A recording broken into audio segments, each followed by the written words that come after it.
There are currently close to 7 billion people on planet Earth.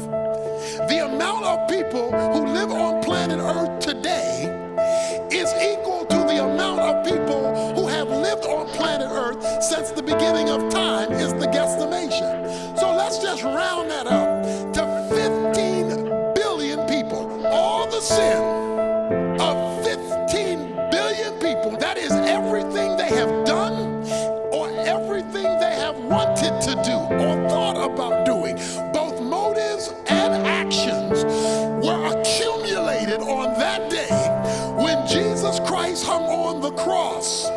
And all of the sins of 15 billion people, actions and attitude, were hurled at Jesus Christ.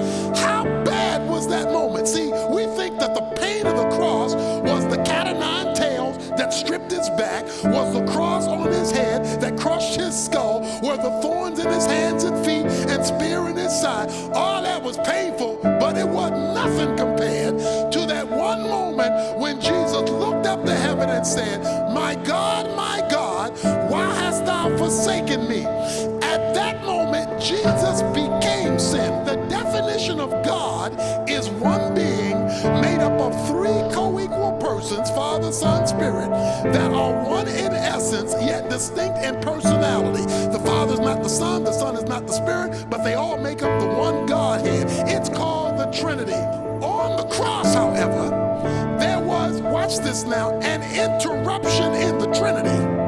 There is a split in the Trinity. Jesus Christ, the eternal Son of God, looks up to his Father and says, my God, why hast you forsaken me? So on the cross, when the whole sin of the whole world was hurled at Jesus Christ, the Father turned his back on the Son and said, in essence, go to hell. On the cross, God told Jesus, go to hell, because that's exactly what Jesus did. In that moment in time, there was an eternity separation between God the Father and God the Son. God the Father looked at God the Son and said, go to hell. And for that moment in time, there was a break in intimacy. So here's what God